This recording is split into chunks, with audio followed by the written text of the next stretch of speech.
Okay, if I could have your attention, please. It is 5 minutes past 2. We are unforgivably delinquent in starting. We now have 3 people who are here, David Chittum, Penny Jessup, and Marion. Please sign in, and as I've said on the top, if you know that we know how to reach you, don't bother with the name and address, but we would like to have a way to get in touch with you. Email, physical address, telephone number, something, because how else are we going to hit you up for money if we don't have a way to reach you? Which is the second reason for my being here. These programs are brought to you under the auspices of the Androscoggin Historical Society, and we operate on a very minimal due structure and very generous donations. So anything that you can do to help us would be most appreciated.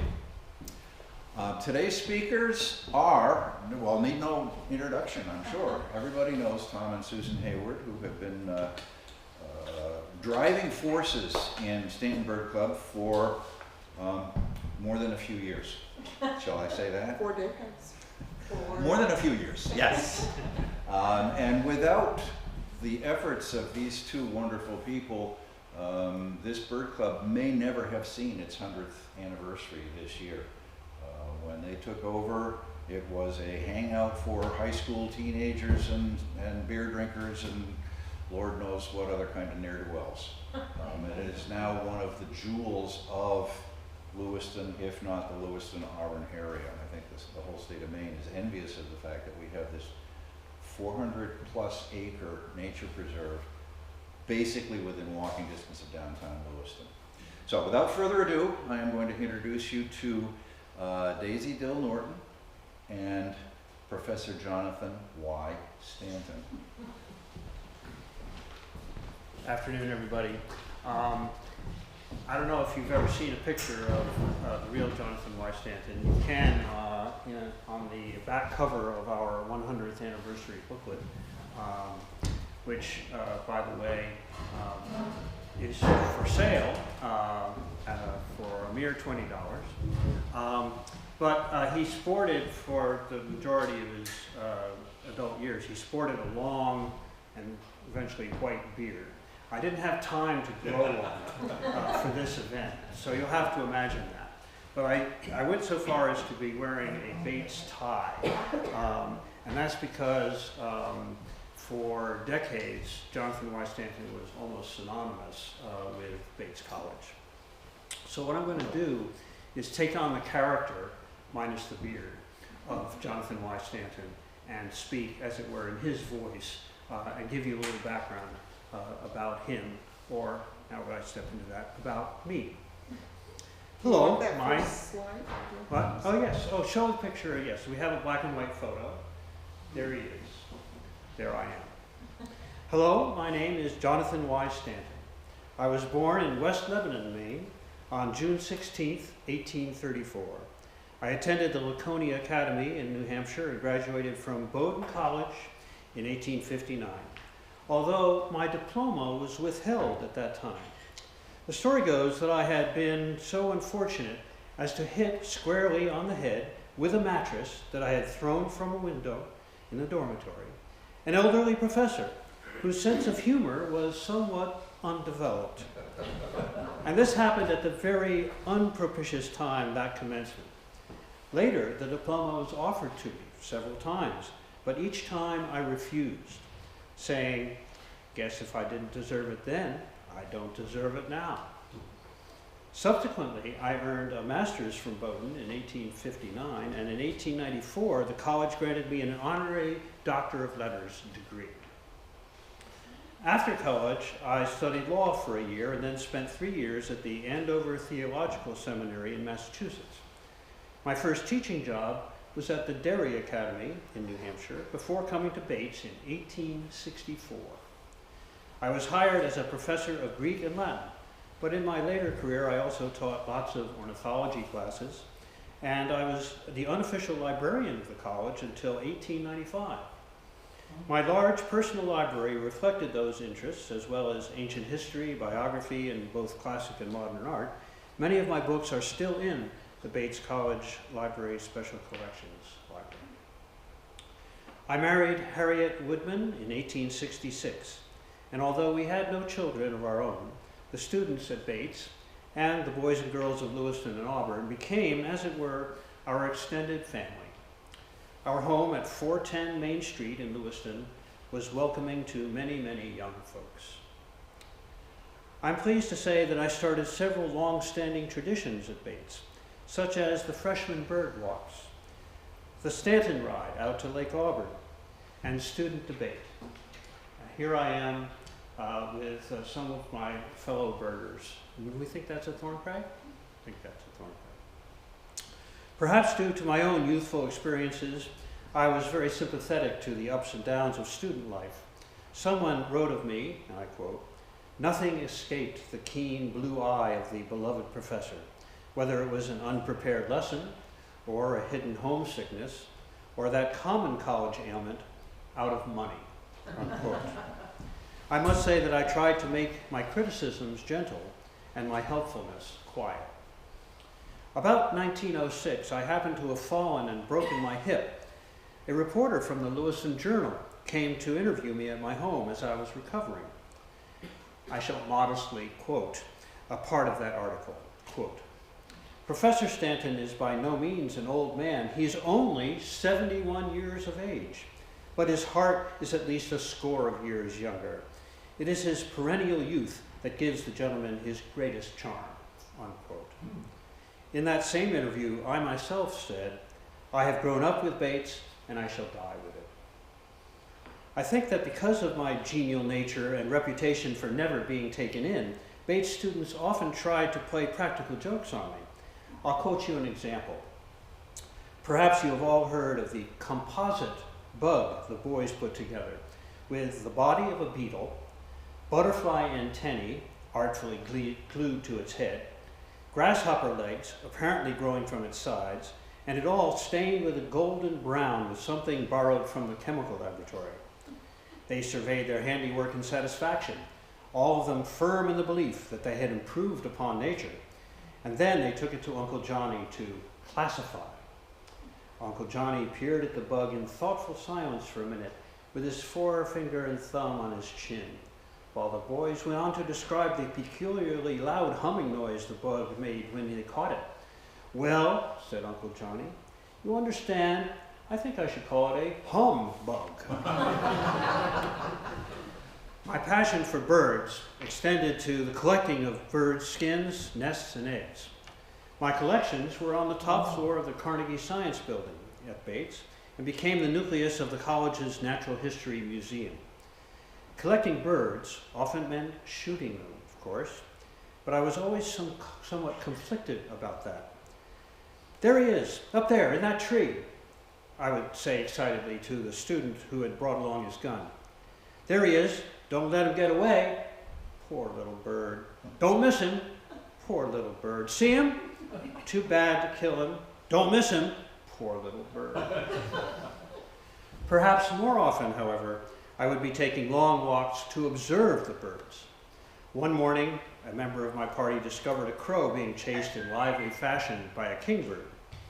There was a considerable rumpus overhead, and my nearby companion remarked excitedly, "What's that crow doing?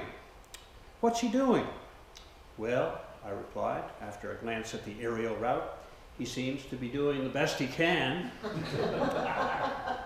I'm honored and humbled that almost a year after my death, February 17th, 1918, the citizens of Lewiston and Auburn saw fit to establish a bird club named for me. The club has always had a close connection to Bates, the college that I loved so well. I'm very proud that the Stanton Bird Club has lasted and prospered for 100 years. Wow. Thank you.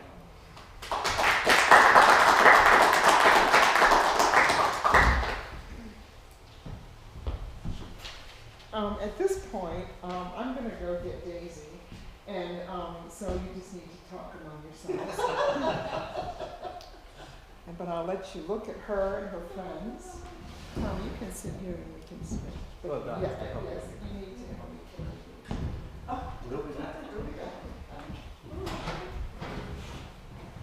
Help yourselves if you need a snack or a drink. Gary, do you recognize where that first picture of Stanton was up? No, I don't know about height. It could have been. I don't recognize. I think it's at Mount Guile. Mount Guile, Auburn. I'm not convinced it was at Thorn Craig. Thorn Craig is privately owned by the Highland Spring Company at that point in time. All right. But it's possible, but Mount Guile is a place I went to frequently. Really? I don't know where that is. It's in East Auburn, right by the lake. When you get to East Auburn, if you're going towards Turner on Route 4, just as you get to the lake, there right where the school is, and as you take that right, it then forks. You take the left fork, it will dead end at a private property, which is the mountain, and there's a monument on the top. Yeah, we've gone there. You know about that? Okay. To the young girl? Yes, right, Yes. right. Girl from Kent Hill committed suicide by being that poison. There used to be a tower there in its early days. Like a fire tower? Except not for fire, but for observation. I think it was,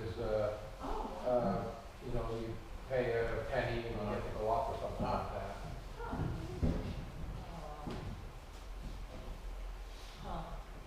The footings are still there. On the Oh, tower. they are.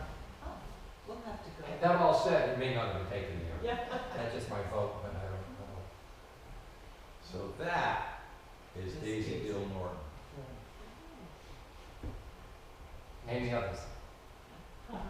Her friends. You know, at Thorn Crag, when I was a teenager, I had a car. You could drive all the way to the top with a car. If you didn't get stuck, you were lucky. Kind of muddy on the way down. Now, where would you enter? Where would you start out? From Montello Street? Yeah. Right between the pillars. And one winter, coming back down, was a Jeep that got stuck and had to get hauled out by a tow truck. It was halfway up by the first fireplace. Wow. Yeah. Oh, yeah. Well,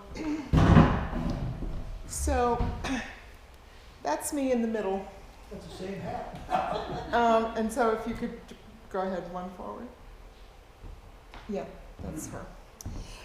So what I would like to do, Daisy did not, as you can see, she did not wear glasses, but I do.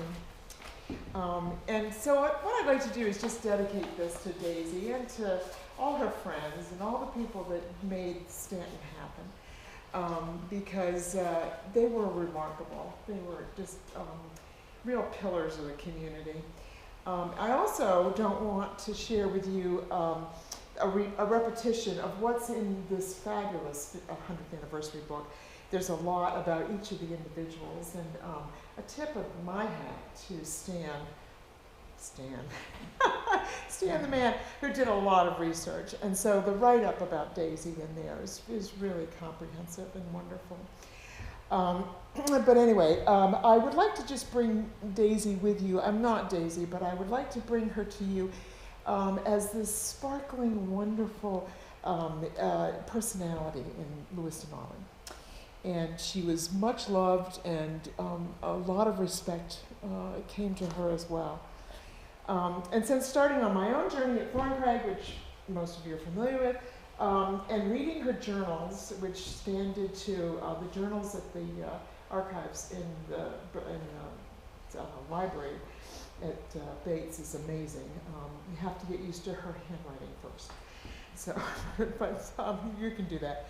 But reading her journals and correspondence in the archives, Daisy has become sort of my muse and my inspiration. She sits right here. Whether I'm walking in Thorn Crag or whether I'm leading a trip somewhere or a walk with others, she's the Pied Piper. She's the one that I sort of use as this model because she had such passion and love and enthusiasm and knowledge. She was good too with the details, and she approached learners of all ages to come to be with her and look at the wonders of nature. She especially loves school children, and she was especially tethered to her favorite school in Lewiston, Auburn, because it was near her home. And I think the next one, yes. this is what her home looks like now. But she lived at 8 Mountain Avenue. And if you can think about the neighborhood, she lived on 8 Mountain. Down the hill from her house was Anthony, Alfred Anthony, who's also a big deal at the club and a big deal in town. And he lived right there on Mountain Avenue next to Libby Forum. And then if you went down the hill the other way from Daisy's house and out onto Main Street and down a little bit further towards the hospital, you ran into Johnny Stanton's house. So there was this little cluster of people who really loved each other and loved what they were doing and inspired each other. She was also the leader of the Junior Naturalist program, which is had its ups and downs, but it's really thriving right now. And it's just she got it started, but she loved the kids at Wallace School. So Wallace School is right there. If you go down the hill from Daisy and you're on your way to Johnny's house, Wallace School is right there. And she loved those kids and took them everywhere that she could think of. The thing about her house, and the reason I put it up here for you to see, is the other aspect of Daisy. She was really a Renaissance woman, and she didn't just take nature walks and love trees and birds and stuff. She was a gardener. I just feel so passionate about the way she did things. She was the first woman, according to her diaries, first woman in Lewiston, Auburn to wear overalls. And it was a big deal in those days that she didn't have a skirt on and go out in the mud. And she had chickens and pigs on Mountain Avenue in the back as part of that garden. And so no wonder she was wearing the overalls and really, really getting into it, because that property goes way back, almost all the way to Wellahan. And there's a lot of land back there, and she made the best use possible of it and grew vegetables and flowers. And then she would dig the flowers up and move them over to Bates College, because Bates College wasn't beautiful enough in her mind. And so she would plant stuff, and she'd put bulbs in, and if that wasn't enough, she'd go out. And you know how we have this program locally called Adopt a Spot? Yeah, well, she was one of the first ones to put bulbs in places of public access. And I don't know if we had median strips back then, but she did that. So she was very much into the horticultural piece of the landscape as well as nature. So she lived on, I already told you about that. She larked around with her neighbors. Yes, she and Alfred and Johnny. I'll show you a little bit more about their relationships. And then, next slide, please. Yeah, here's Alfred. Here's Alfred W. Anthony. And he was on a horse. And he rode regularly. He stabled his horses on Mountain Avenue behind his house. And so he would just get on this horse and take off. And I don't know his route exactly, but he made his way to Montello Heights, went into the property that was now Thorncraig. And Gary has protected and preserved the narrative of his first foray into Thorncraig on a horse. Is that right? Well, it's in the book, yeah. Yeah. And so he went, and Gary, fix my narrative if it needs it, but he went into Thorncraig on his horse just riding and having a wonderful time, and he thought he had privilege, but he didn't. It was private property. And the owner was a farmer, and he came out of his house or his woods, or I don't know where he was. He took a shotgun to Anthony. Then they understood who each other were. Nobody got shot. But Anthony was very apologetic. I think he was sorry that he had trespassed. And so, but he wanted to fix that, and so he bought the whole farm. Was that the first, how many acres? 45. Thanks. Yeah. First 45 acres he just bought from that farmer, because I think he still wanted to ride. Yeah, exactly so. And so that was the beginning of Thorncraig. I mean, it wasn't Thorncraig at that point, but it was a riding place for Anthony. Next slide. So Daisy and Alfred on the same street are just really close friends and really engage with each other all the time. And I'll just share with you a couple of things. She did our logo. We got a new club. Here we go. We're all excited. We need a logo. And so she sketched this out. And I think let me just read this to you, so if you can't see it, what it says. But she sent it to Anthony. And she said, "This is the one that came to me, first proof of our Bird Club chickadee. Only one, two, if you want, only one. The only one, two, if you want to know. And it seemed to me that he ought to go to the man who's given his kind a chance to live their lives in the wide expanse of Thorncraig's woodland, safe from harm, sheltered in pine trees, snug and warm. So here he comes on your natal day, wishing you joy, AWA."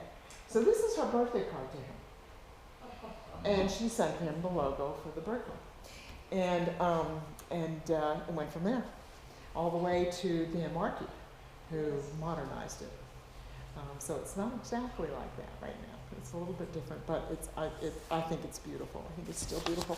So, so she would send him cards, and this was typical Daisy. This is so typical. It wasn't just Anthony. She would send things like this, poetry and drawings and pieces of nature and long, long letters. Okay. Well, Anthony had a mild stroke, and he was a businessman, and he was back and forth to Boston quite a bit.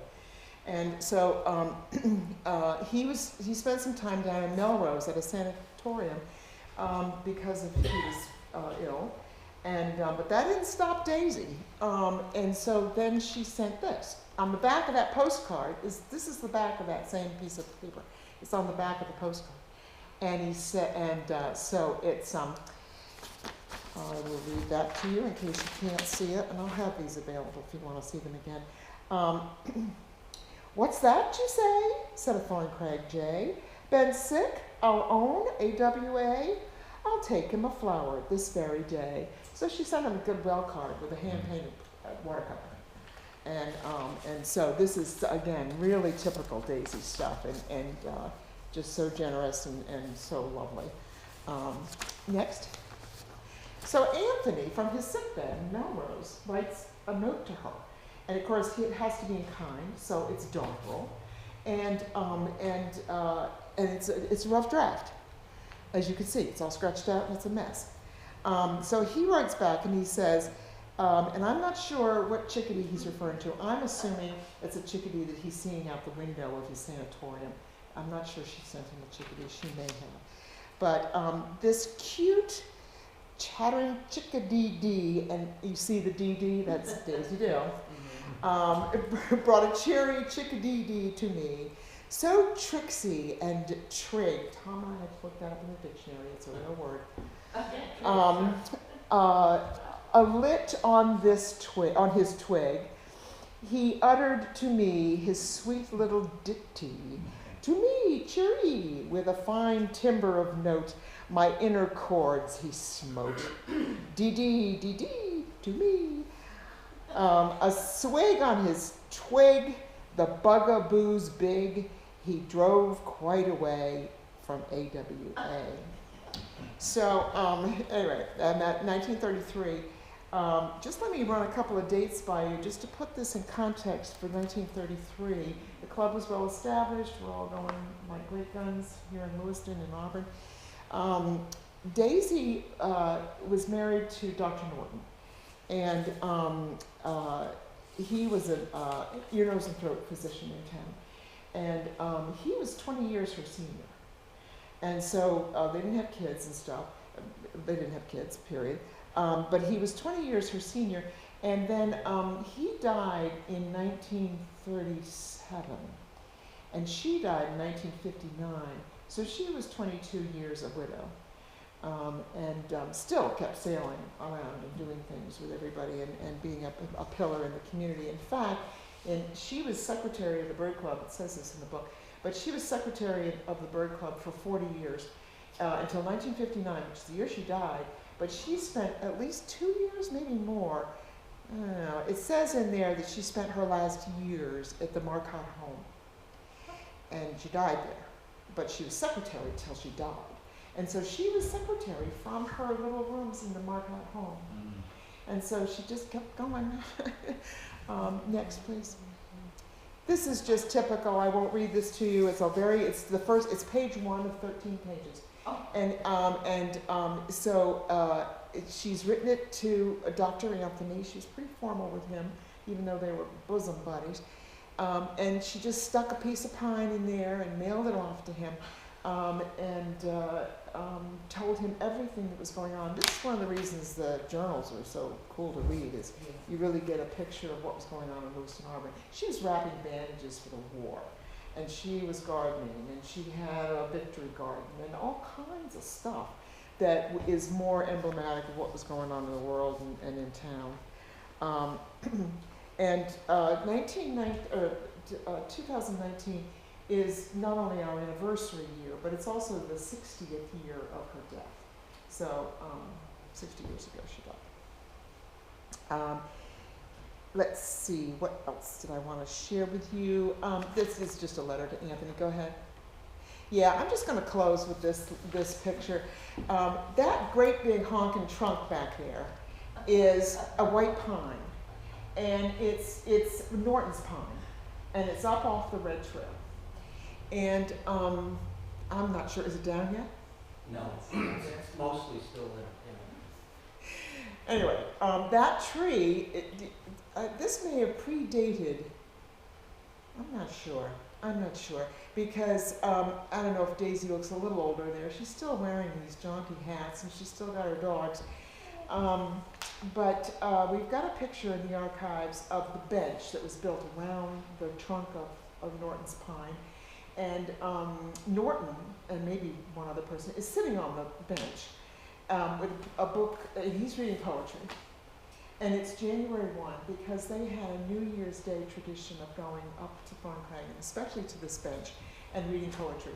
And then there's women, maybe a man, I don't really know, but I don't remember. But Daisy is standing there, full-length wool coat, muff, hat, snowshoes leaning up against the trunk of the tree, and Norton on a bench reading poetry. I'm sorry I don't have that picture for you, because it's really emblematic of how people spent their time. You know, they weren't recovering from a hangover on January 1st. They were snowshoeing up to this, up to the sanctuary, reading poetry and enjoying it that way. But anyway, I'll leave you with this image of her there at the base of her husband's pine tree. And if you have any questions about Daisy, I might be able to answer them, or you could read a lot in the book. Thanks.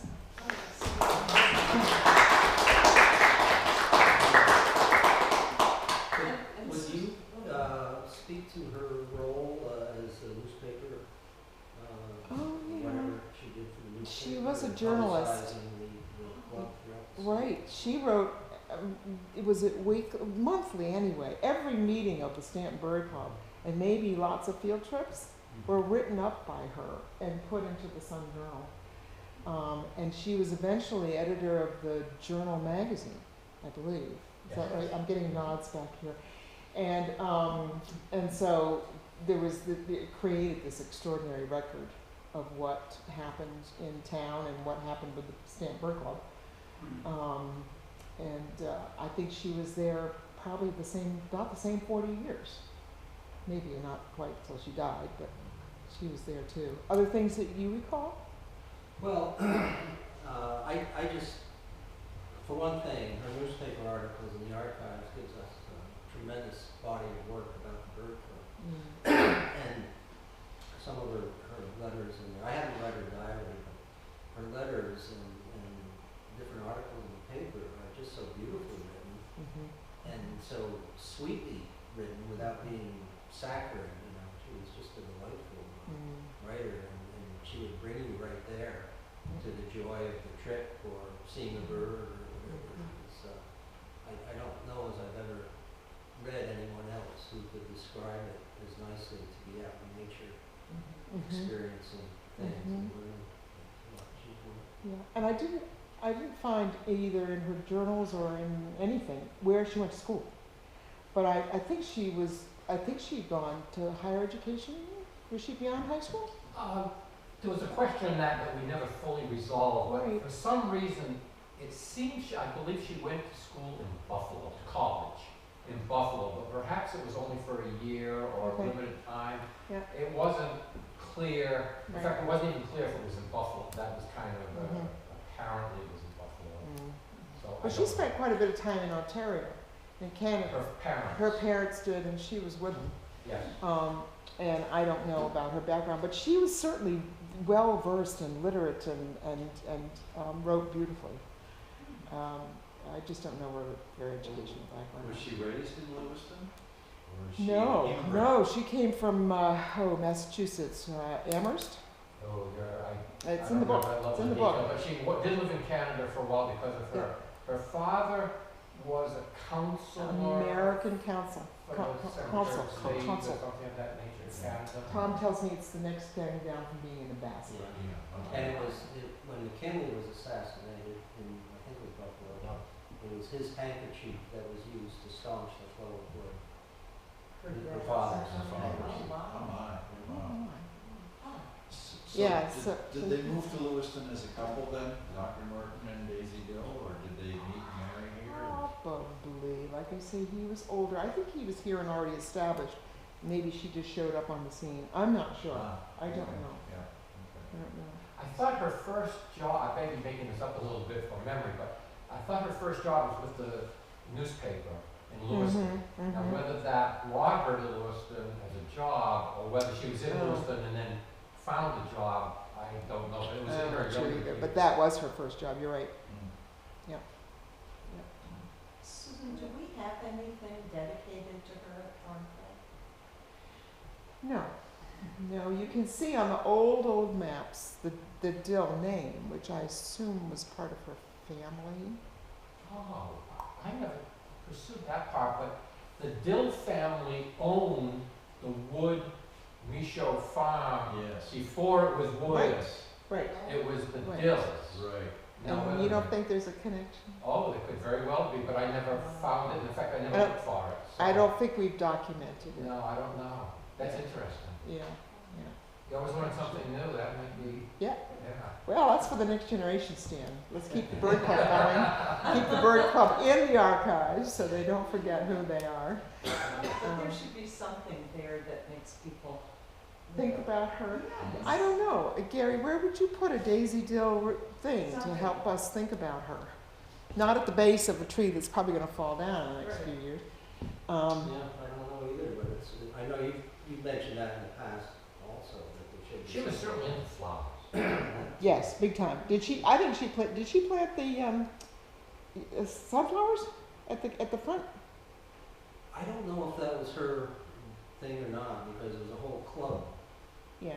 was interested in planting things for the birds, and they had a whole Right. field of sunflowers right by Montello Street there for a couple of There years. was one particular type of flower, which I'm not a botanist, I don't know what it was, that she was famous for, and she would constantly be giving plantings to people, and it was said, whatever this flower was, wherever it appeared in Lewiston, it was because of her. Oh, wow. Hmm. Yeah. Oh, we need to- We ought to look up that, I'm not a botanist, I don't remember the name of it. If it Was was it Daisy? if it was a native plant, I wouldn't put a horse species up there. Sorry, it's bad enough to have Vinca all over the top. Don't get me started. What could be done is to have some of the writings collected and published. That would be interesting, I think. I don't know what her diary reads like, whether it's publishable or whether it would need an awful I lot think of- there could be nuggets out of there because and it would be broader than the Bird Club. Yeah. It would be more Lewiston Auburn. So the Historical Society might be interested beyond the Bird Club kind of context. Right. Yeah, yeah. And Because she talked about it. they did something on Sundays, I think it was in the book that I read Okay. this, that wouldn't they have walks after church? And that's when they had their Yeah. favorite trees. They would meet after church Yeah. and Daisy's And husband adopt a tree. And have was, talks though, I thought that it was like a philosophical, Oh, I don't know about that necessarily. I think it was more just friends getting together oh, okay. and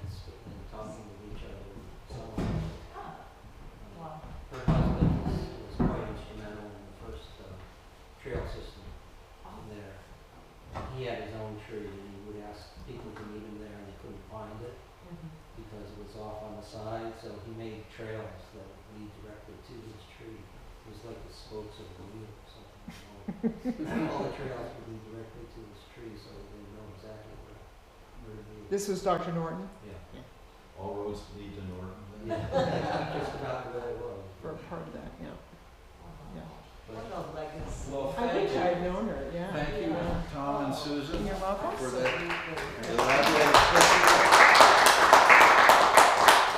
It's wonderful to get to know these people through you. Thank you so much for doing that. Well, you can see her face, she just looks like a character. I know.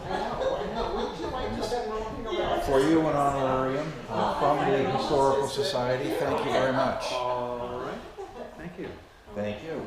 And please, help yourself. Please Cider talk, and- continue the conversation. The program isn't over until the last person leaves, and that's generally me. Lots of food and goodies up here. And one other thing I wanted to announce, but it escapes me. That's what's happening more and more. Any idea what I wanted to say, Doug? Next thing, you need a new administrative assistant. We need a new administrative assistant, yes. Betty? Program in December. That's right. We take a hiatus in December and January. We have a March program lined up. And we will be, in February, we're working on the details of our annual February genealogy at the Auburn Public Library. So, please eat. There's no food that I can take home. There's no programs in December and January? No, they don't normally do that. Places, Well, do you have some idea? You want to collect ideas for future programs. If anyone lacks the 110th birthday book, In March, and we're thinking it's of a mere $20, which the goes man directly from to the the Stanton Bird Club. trolley place. Did you bring any books? Yeah, I have, Oh, okay. I have 5 in the back. Okay, yes. Because he came up here I'm and sorry, told I us should, that's, moving wood out of the wood.